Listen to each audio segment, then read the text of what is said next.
El 29 de mayo de 2025, en un edificio abandonado cerca de Nápoles, la policía italiana hizo un descubrimiento macabro. Dentro de un viejo armario, oculto entre el polvo y la penumbra, yacía el cuerpo sin vida de una adolescente desaparecida, y la víctima era Martina Carbonaro, de apenas 14 años, cuyo paradero se había vuelto un misterio tan solo 2 días antes. Aquella noche, los patrulleros tenían las paredes descascaradas, anunciando que la búsqueda desesperada había tenido un final trágico. Horas antes de su desaparición, Martina había salido de casa con la ilusión sencilla de compartir un helado con una amiga en Afragola, un pueblo al norte de Nápoles. Vestía sus vaqueros favoritos y una camiseta negra, y prometió por teléfono a su madre que regresaría muy pronto. Esa promesa nunca se cumplió. Su rastro se esfumó en la tibia noche italiana sin dejar más pista que un último mensaje no respondido. En cuestión de horas, la leve preocupación familiar se convirtió en angustia.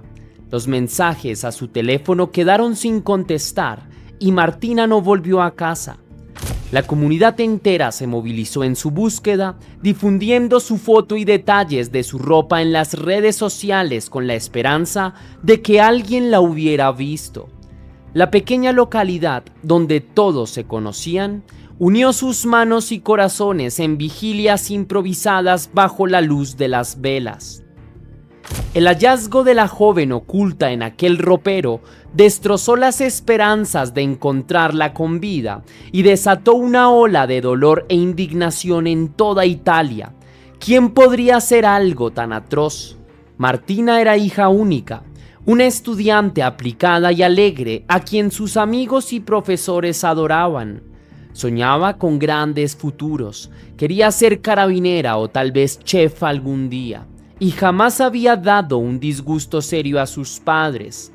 No era una adolescente problemática ni acostumbraba a ausentarse sin avisar, así que su desaparición activó todas las alarmas desde el primer momento.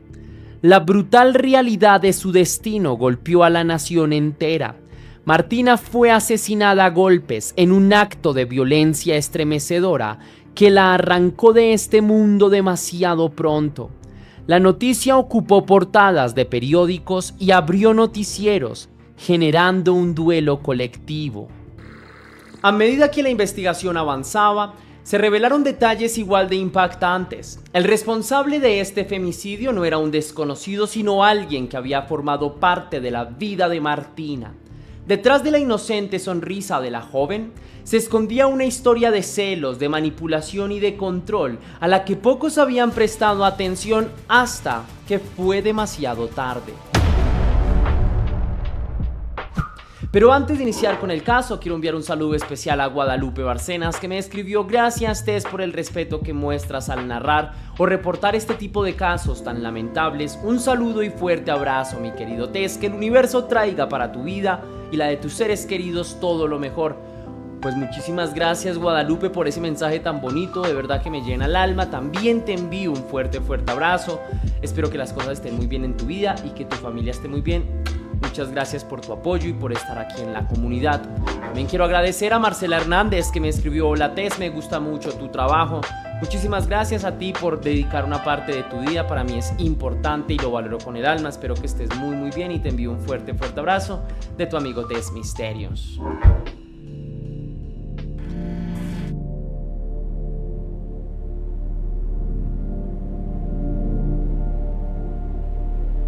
La tarde del lunes 26 de mayo de 2025 transcurría con normalidad en Afragola, una localidad tranquila que se ubica al norte de Nápoles. Martina Carbonaro, con 14 años recién cumplidos, se despidió de su madre con una sonrisa, diciendo que iba a salir un rato a la heladería del barrio junto con una amiga. Vestía unos jeans azul claro y una camiseta negra que hacía resaltar sus ojos llenos de vida.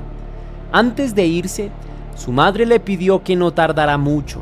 Martina asintió despreocupada y prometió volver pronto en una última llamada telefónica a las 20:30 horas. En Afragola caía la noche y las farolas encendían sus luces anaranjadas mientras la joven caminaba por las calles que conocía de toda la vida, sin imaginar que esa sería la última vez que vería su hogar. Alrededor de las 21, la amiga con quien Martina había quedado regresó a casa sola, extrañada porque Martina nunca llegó al punto de encuentro convenido. Los mensajes de texto enviados al teléfono de Martina quedaron en doble check sin respuesta. Su madre, Enza Consentino, comenzó a inquietarse al ver que pasaba el tiempo y su hija no aparecía. Conforme avanzaban las horas, la preocupación se transformó en pánico. Martina no contestaba llamadas ni mensajes, algo totalmente fuera de su carácter.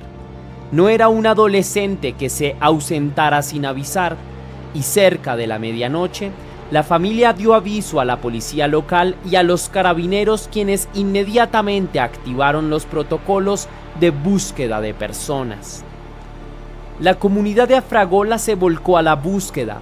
Vecinos, compañeros de escuela y voluntarios recorrieron calles, parques y lugares que Martina solía frecuentar, sujetando con fuerza linternas y la esperanza.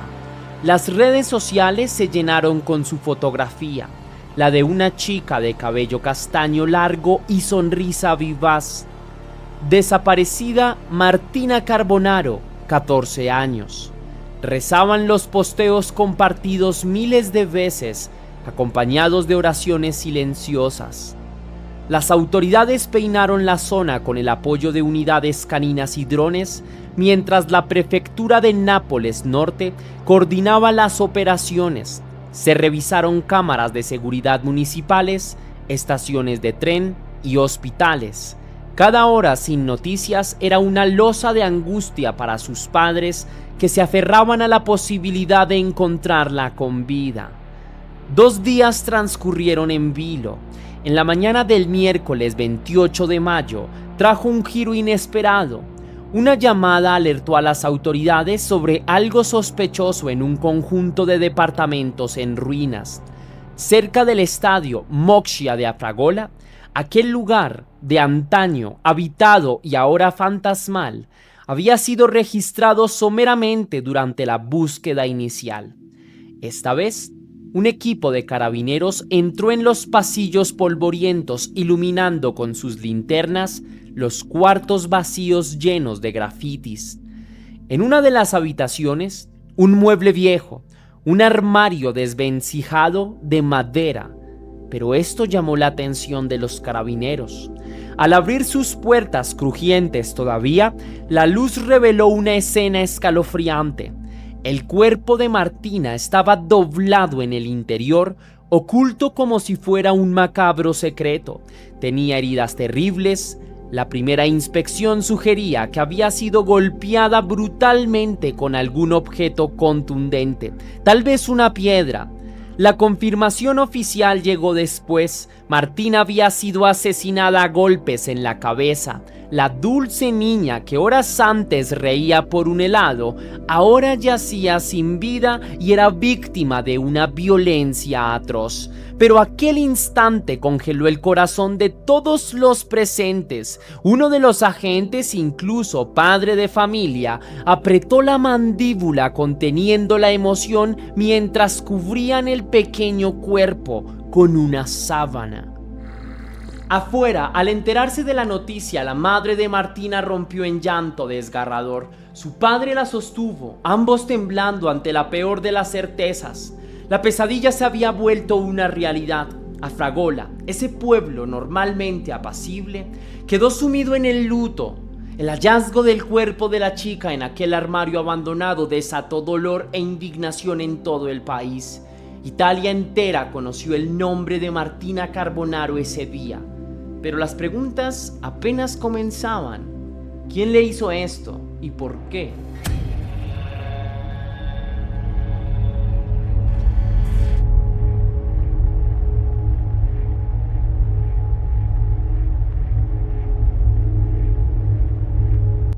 La investigación policial tomó impulso inmediato tras el descubrimiento del cuerpo. Los detectives de la Fiscalía de Nápoles Norte comenzaron a reconstruir minuciosamente las últimas horas de Martina. Pronto quedó claro que su desaparición no había sido un simple descuido o accidente, sino un crimen que era completamente planificado. No se tardó en estrechar el cerco en torno a un sospechoso cercano. Se trataba de Alessio Tucci, de 18 años, quien era exnovio de Martina. Al principio, nadie quería imaginar que aquel muchacho pudiera estar involucrado, pero este joven era conocido por ser el primer amor de Martina. Ellos habían iniciado una relación 2 años antes, cuando ella tenía apenas 12 y él tenía 16. Sin embargo, tras la conmoción inicial, empezaron a encajar las piezas perturbadoras de este rompecabezas. Los padres de Martina recordaron entonces algo inquietante. Apenas unos días antes de la tragedia, la familia de Alessio se había puesto en contacto con ellos para advertirles que Martina corría peligro. Al parecer, el propio entorno del joven estaba alarmado por sus actitudes. Aquella advertencia ahora resonaba con un sentido ominoso. Investigando el historial de esta relación, salieron a la luz relatos de amigas de Martina que, haciendo el ejercicio retrospectivo, dibujaban una crónica de un final anunciado. Este joven se caracterizaba por actitudes posesivas, celos excesivos y episodios de violencia previa. En el colegio incluso sabían que él la esperaba a la salida, revisaba sus mensajes, la aislaba de sus amistades varones. Una compañera contó que en una ocasión él abofeteó a Martina durante una discusión, dejándola llorando de humillación. En las redes sociales, el chico publicaba frases aparentemente románticas que escondían un claro control tóxico. «Eres demasiado linda, no quiero que te vean los chicos», había escrito este joven en una publicación dirigida a su expareja Martina, marcando territorio bajo la excusa de que era amor. Lo que para Martina quizás eran muestras intensas de cariño adolescente, para otros eran señales rojas de una obsesión peligrosa. Incluso para mí mismo son señales claras de una obsesión peligrosa. Pero conforme los investigadores repasaban las grabaciones de cámaras de seguridad cercanas, obtuvieron una evidencia crucial. Una cámara en la calle principal registró la silueta de Martina en la noche de su desaparición, caminando apresurada junto a un joven hacia la zona del edificio abandonado. Al ampliar la imagen granulada, confirmaron que se trataba de Alessio acompañándola. Cuando los agentes le preguntaron a la familia Carbonaro por qué Martina estaría en ese lugar desolado, su madre recordó algo. Durante su relación, Martina y su expareja solían escaparse a ese edificio en ruinas. Era, digamos, que su escondite secreto para encuentros lejos de las miradas adultas. El lugar que antaño albergó sus inocentes primeras caricias, ahora se había convertido en la escena de un perturbador crimen. Con la grabación de video y varios testimonios que ubicaban a Alessio con Martina la noche del 26 de mayo, la policía fue a interrogarlo. Este joven, que hasta entonces había fingido no saber nada e incluso participó en la búsqueda junto a la familia de la víctima, mostraba un semblante tenso. En un primer momento negó cualquier implicación, alegando que había estado en casa jugando videojuegos esa noche. Sin embargo, las contradicciones en su coartada quedaron en evidencia rápidamente. Mientras era interrogado, su máscara se resquebrajó, enfrentando a la prueba irrefutable del video y de haber sido la última persona vista con Martina. Finalmente este joven rompió en llanto y confesó la verdad. «La maté porque me había dejado». 19 anni, madre casalinga e padre muratore con cui lavorava saltuariamente, Alessio Tucci ha confessato di aver ucciso Martina con una pietra. Esa frase heló la sangre de los agentes presentes. Alessio admitió que aquella noche interceptó a Martina cerca de la heladería donde ella iba a encontrarse con su amiga. Le insistió para que hablaran y, manipulador como él era, logró que caminaran juntos. Martina, con la amabilidad que siempre la caracterizó, accedió a escucharlo unos minutos, pero este joven la condujo hacia el edificio abandonado con el pretexto de que necesitaban privacidad para conversar. Una vez allí, entre las paredes frías y grafiteadas, él le suplicó que volvieran. Martina se negó con firmeza, pero también con calma, porque para ella había terminado la relación de la cual estaba cansada de los celos enfermizos de este joven, pero entonces él intentó abrazarla y besarla por la fuerza. Martina lo empujó para rechazarlo, repitiendo que ya no quería estar con él, pero esa negativa encendió la ira ciega del joven.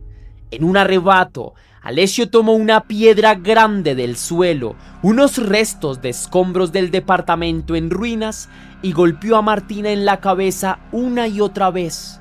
La adolescente apenas tuvo tiempo de soltar un quejido ahogado antes de desplomarse con la mirada perdida al suelo.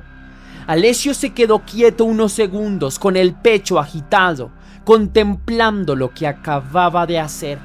En el suelo, el cuerpo frágil de Martina yacía ensangrentado, presa del pánico, pero decidido a encubrir su crimen. Este joven arrastró el cuerpo inerte y lo escondió dentro de un armario viejo que aún permanecía en una de las habitaciones. Cerró las puertas intentando borrar esa imagen de su vista y salió corriendo del edificio. Afuera, la noche continuaba tranquila, como si nada extraordinario hubiese ocurrido. Alessio arrojó la piedra a un matorral cercano y caminó hacia su casa. En un retorcido alarde de sangre fría, volvió a su vida cotidiana fingiendo absoluta normalidad. Envió mensajes a Martina en redes sociales preguntando dónde estaba. Se presentó junto a otros vecinos para pegar carteles de desaparecida e incluso abrazó a la madre de Martina diciéndole que todo estaría bien, sabiendo que él mismo había silenciado para siempre la voz de su exnovia. La confesión de este joven dejó al descubierto la aterradora realidad. Martina Carbonaro fue asesinada por su expareja, víctima de la violencia machista ejercida por un adolescente incapaz de aceptar un no como respuesta. Con la confesión en mano, la fiscalía emitió de inmediato una orden de arresto contra Alessio por homicidio voluntario. El joven fue trasladado, esposado cabizbajo y escoltado por los carabineros, al penal de Poggio Reale en Nápoles.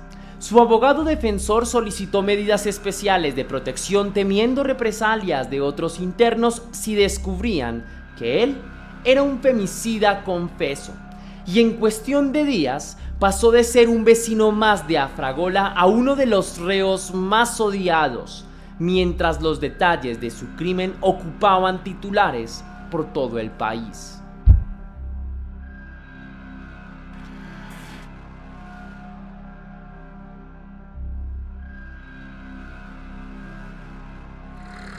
Vorrebbe dire qualcosa alla famiglia di Martina? Più di che mi dispiace di questo non posso dire niente più.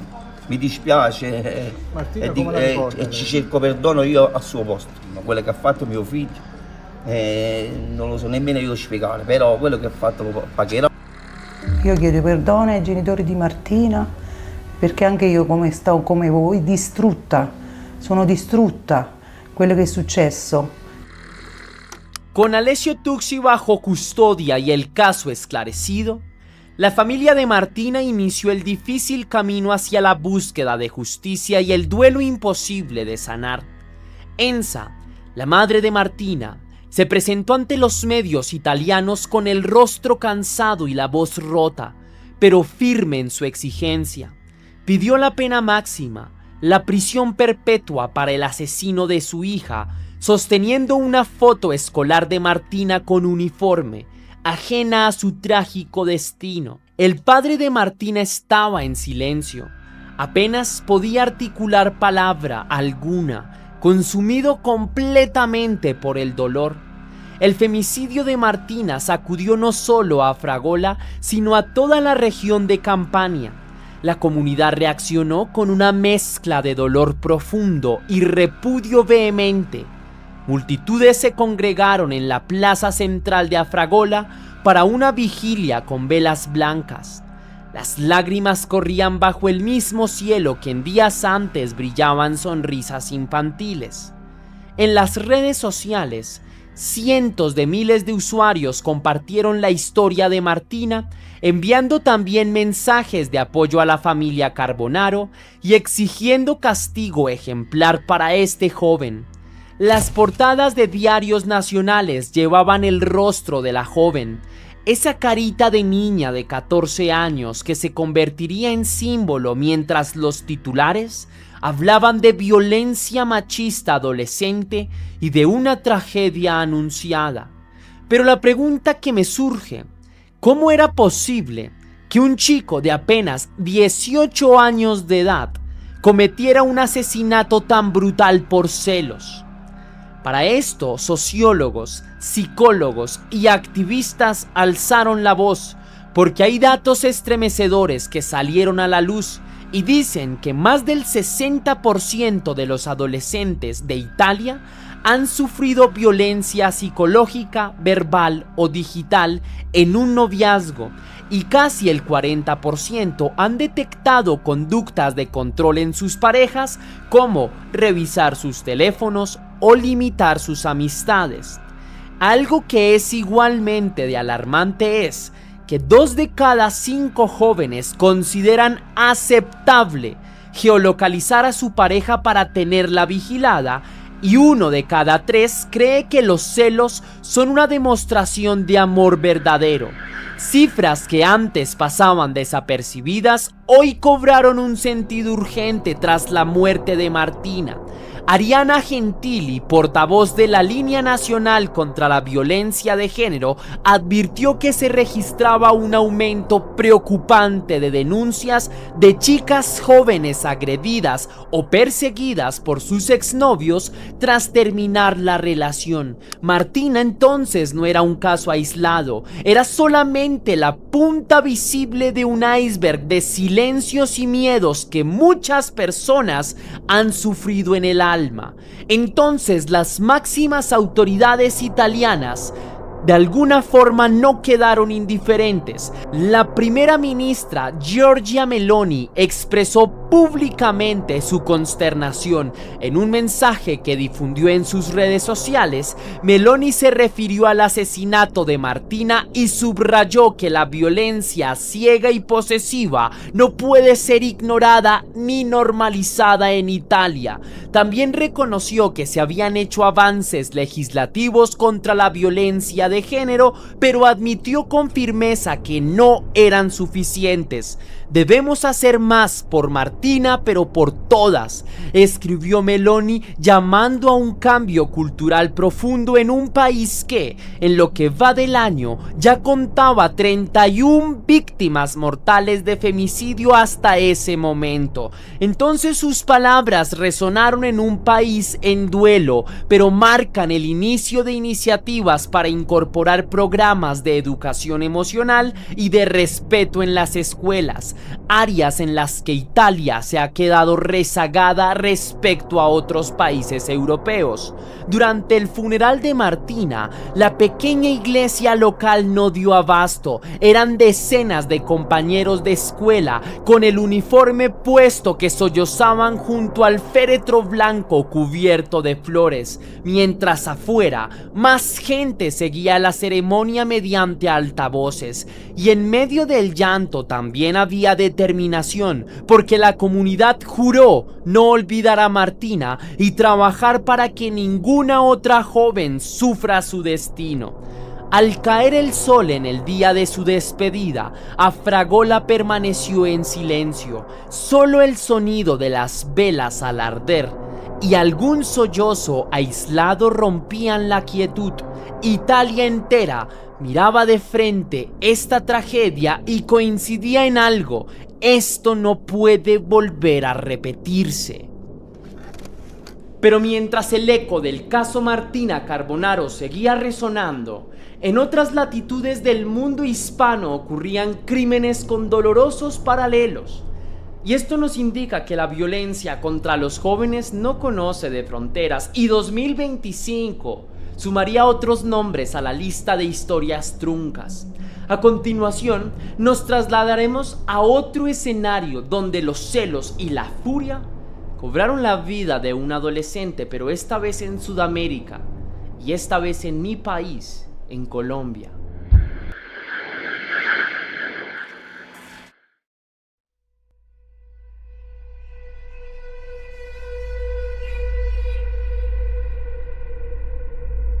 La madrugada del 1 de agosto de 2025, en el cálido municipio de El Banco, a orillas del río Magdalena, en Colombia, la alegría de una fiesta popular se tiñó de sangre. Bajo la música y las luces de colores del baile, Dayerlin Chávez Díaz, una joven venezolana de 17 años que había emigrado en busca de un futuro mejor, disfrutaba de la noche con amigos del barrio. Esa madrugada, en el sector conocido como Barranquillita del barrio Las Palmas, Dayerlin reía y conversaba con otros jóvenes, sin percatarse de la mirada sombría que la vigilaba desde la distancia. Su novio, cuyo nombre omitiremos por ser menor de edad, también de adolescencia tardía, la observaba con el ceño fruncido. Era conocido por ser temperamental y celoso, y en ese momento ardía de furia al verla charlar con un amigo de la cuadra. A eso de las 2:30 de la mañana, en plena fiesta, estalló una confrontación. El novio de Dayerlin, enceguecido por los celos, se acercó bruscamente y le recriminó por estar coqueteando. Testigos recuerdan cómo subió el tono de voz entre la música. El muchacho le gritó a Dayerlin palabras hirientes mientras ella, desconcertada, intentaba calmarlo y explicarle que solo conversaba inocentemente. La discusión subió de intensidad. Algunos asistentes intervinieron para separarlos y finalmente el joven, furioso, se marchó del lugar pateando al aire. Por un instante pareció que la situación se enfriaba y la fiesta continuó con su bullicio habitual. Dayerlin, aunque afectada, trató de continuar la noche con sus amigos, quizá pensando que a su novio se le pasaría el enojo, pero la calma duró muy poco. Solo unos minutos después, las sombras de la madrugada trajeron de vuelta al agresor, esta vez montado en una motocicleta y empuñando un arma de fuego. Regresó decidido a vengar su imaginario ultraje. Enfurecido por los celos, el agresor irrumpió de nuevo y sin mediar más que insultos golpeó al adolescente antes de dispararle en 3 ocasiones. Los disparos resonaron por encima de la música, sembrando el caos. Un silencio atroz cayó cuando vieron a Dayerlin desplomarse en el suelo con la blusa manchada de sangre. Sus amigos gritaron y corrieron a asistirla. Algunos vecinos salieron de sus casas alarmados.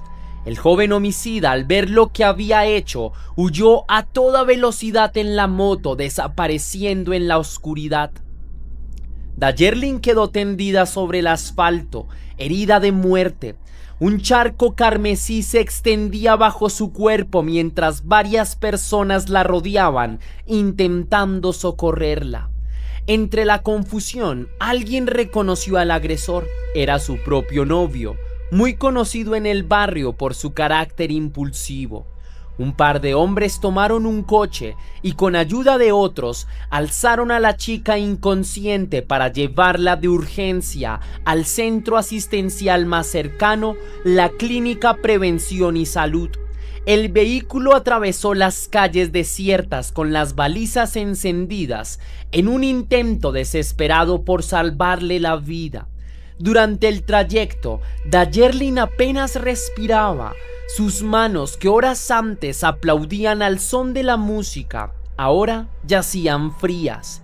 Al llegar a la clínica, los médicos hicieron todo lo posible, pero las heridas de bala fueron fatales. Dayerlin arribó sin signos vitales y no fue posible salvarla. La noticia de su muerte corrió como pólvora por el banco al amanecer. En la morgue, sus amigos se reunieron en shock, sin creer que la joven alegre que bailó con ellos unas horas atrás ya no estaba. Las autoridades locales, avisadas de la identidad del atacante, emprendieron un operativo de búsqueda de inmediato. La policía confirmó que el responsable era su pareja sentimental, a quien describieron como una persona extremadamente celosa e impulsiva, y que en ese momento permanecía prófugo. Con la luz del día, retenes policiales se instalaron en las vías de salida de la población, mientras patrullas recorrían las calles y se adentraban en zonas rurales aledañas en su búsqueda. Helicópteros sobrevolaron los manglares del río por si intentaba escapar por agua. La furia contenida de vecinos y familiares amenazaba con estallar en justicia por mano propia si lo atrapaban primero. El asesinato de Dayerlin Chávez Díaz provocó consternación en el banco y reavivó el debate sobre la violencia de género y los feminicidios en Colombia. No era solo la pérdida de una jovencita de 17 años llena de sueños, sino que además tocaba las fibras del desplazamiento.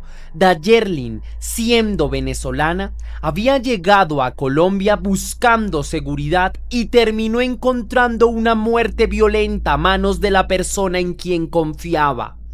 La comunidad, un crisol de colombianos inmigrantes venezolanos, se unió en protesta. Marchas espontáneas recorrieron las calles polvorientas del pueblo. Hombres y mujeres alzaron pancartas con mensajes de "Ni una más" y "Justicia para Dayerlin".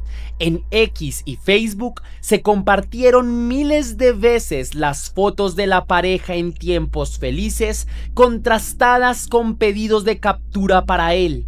La gente exigía acciones urgentes para frenar los feminicidios, indignada de que otra joven haya sido silenciada. Mientras el sol caía tras las aguas del Magdalena, se celebró un emotivo velorio. El pequeño ataúd blanco de Dayerlin fue rodeado de flores amarillas, que eran sus preferidas. Su madre, desconsolada, no entendía cómo la vida de su hija se había truncado de esa manera. Los presentes comentaban en voz baja que el novio era conocido por su agresividad. Algunos susurraban que ya le había pegado antes y que Dayerlin planeaba dejarlo definitivamente. Rumores de que él había amenazado con hacer una locura si ella lo dejaba circulaban ahora con amarga claridad. Todo indicaba que la obsesión y los celos habían llevado a ese final predecible y fatal. Al cierre de este capítulo de horror completo, el asesino sigue prófugo. Las autoridades difundieron su identidad y fotografía en todos los puestos de control del país y la cacería continúa. Pero incluso si se le captura, nada devolverá la luz a los ojos de Dayerlin. Su caso quedó como un recordatorio doloroso en Colombia de que los celos no son amor, sino son la antesala de la violencia, y que las adolescentes, sea en Nápoles o en Magdalena, enfrentan riesgos mortales cuando la posesividad enferma se normaliza. Sin embargo, el espanto de 2025 aún tendría más rostros. Desde Sudamérica volamos ahora hasta Norteamérica, donde otro crimen contra una menor estremeció a todos, uno tan macabro que desde ya advierto que parece extraído de la peor película de True Crime.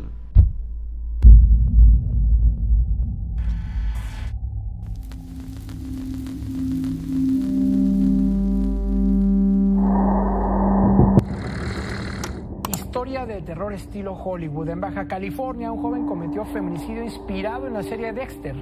Un caso que ha indignado también al país es el de Keila Nicole, quien fue asesinada en San Quintín, Baja California, y su familia exige justicia por su homicidio. Se veía la planeación de este desgarrador crimen que impactó pues a San Quintín y a todo el estado.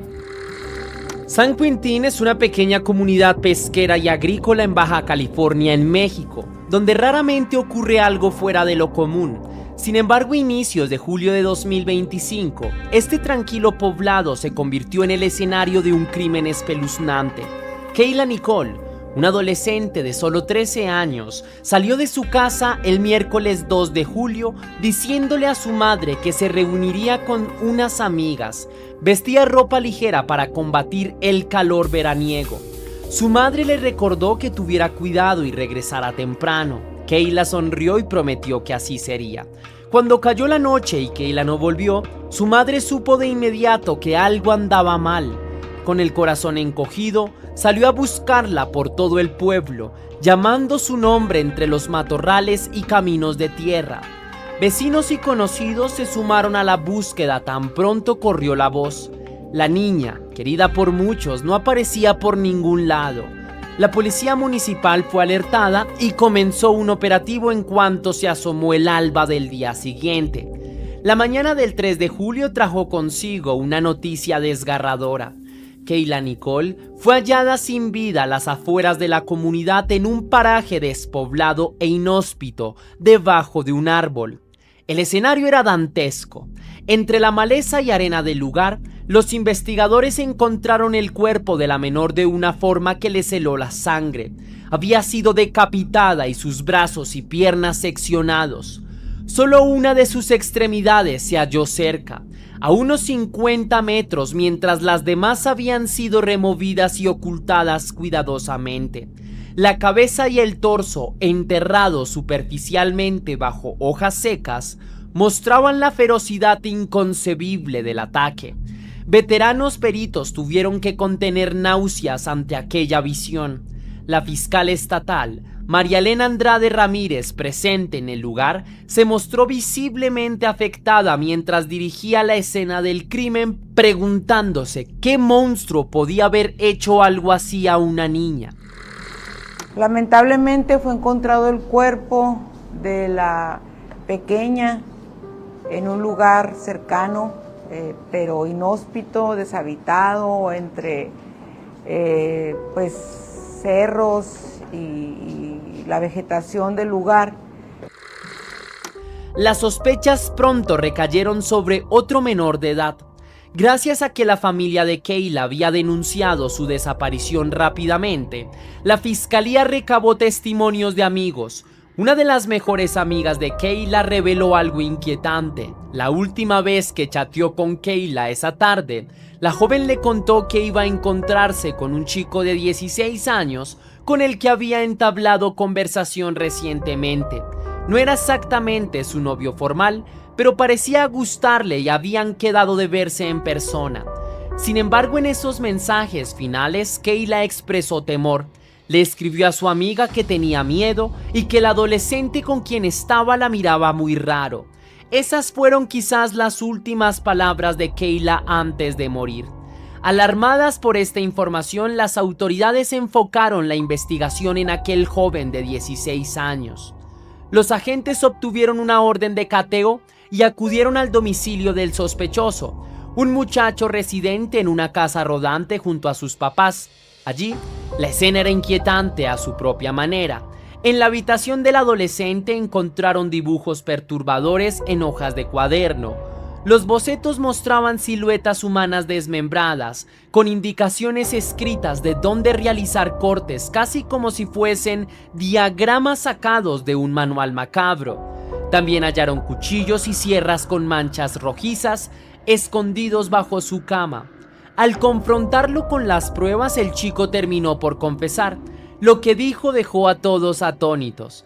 Afirmó que se había inspirado en la serie de televisión Dexter para cometer el crimen. Según sus palabras, la idea de asesinar y desmembrar a alguien se le ocurrió tras obsesionarse con la trama del programa, donde un forense de Miami lleva una vida secreta de asesino serial de criminales. El joven confesó que planificó todo meticulosamente, eligiendo un lugar, llevando consigo herramientas y esperando el momento preciso. La narración de los hechos que emergió de la confesión es estremecedora. La tarde del 2 de julio, el muchacho invitó a Kayla a dar un paseo por las afueras del pueblo, cerca de una zona de cerros donde casi no pasa gente. Ella, confiada, aunque con nervios, accedió. Caminaron juntos bajo el sol abrasador hasta que Kayla buscó la sombra de un árbol para aliviar el calor. Fue entonces cuando él, habiendo premeditado todo, le dijo con una inquietante tranquilidad: «Qué bueno que te colocaste ahí». Acto seguido, sin dar tiempo a reacción, tomó un objeto contundente, probablemente un martillo, y la golpeó fuertemente en la cabeza. Kayla cayó, quizá inconsciente o ya sin vida. Lo que ocurrió después supera los límites de la comprensión. Imitando las escenas de su serie favorita, el asesino procedió a decapitar el cuerpo y cortar las extremidades con escalofriante precisión. La fiscal reconoció ante la prensa que no lograban encontrar el más mínimo móvil o motivo para actuar de esa manera. No había odio personal, ni celos, ni lucro, solo una siniestra emulación ficticia. Nada lo justifica. Con el sospechoso detenido, la Fiscalía de Adolescentes de Baja California imputó el delito de feminicidio agravado. Dada su minoría de edad, enfrenta un proceso distinto al de un adulto, pero la Fiscalía anunció que buscaría la pena máxima. La revelación de que un adolescente aparentemente común podía transformarse en asesino serial en potencia encendió las alarmas. Los medios titularon la noticia como el monstruo de San Quintín y cada nuevo detalle causaba estupor, desde los dibujos hasta la frialdad con la que confesó su inspiración en un show de televisión, y todo parecía sacado de una novela de horror. La comunidad, sumida en el pánico y la tristeza, se manifestó ante el caso. La familia de Kayla convocó a una marcha para clamar por justicia y decenas de personas lanzaron globos blancos y carteles con su fotografía. Los vecinos de la localidad donde vivía la chica inundaron las redes con mensajes de luto. Se leía en ellos: «Con ella se va la tranquilidad, la armonía y el equilibrio emocional de las madres, de los padres, de todos los ciudadanos de este pueblo. No solo se perdió una vida en este trágico evento, hay un pueblo con miedo». El miedo, en efecto, caló bastante hondo. Por las noches siguientes, muchas familias no dejaban salir solos a sus hijos adolescentes, sobreprotegiéndolos tras descubrir que el peligro podía venir de alguien tan joven y aparentemente inofensivo. En pocos días, el nombre de Kayla Nicole se sumó a la lista de mártires de la violencia de género, aunque su caso desafía las explicaciones típicas. No fue un novio celoso ni un conocido con venganza, fue un crimen casi sin motivo, más allá de una oscura fascinación. Entonces, ¿en qué estamos fallando como sociedad?, se preguntaban también los foros y los noticieros. ¿Qué mezcla de fantasía y realidad lleva a un chico a perpetrar semejante atrocidad? Las respuestas pueden tardar años en dilucidarse, pero mientras tanto, la comunidad de Baja California despidió a Kayla con la promesa de no olvidarla, pero también de exigir que su asesino, pese a su corta edad, reciba un castigo acorde al horror que causó.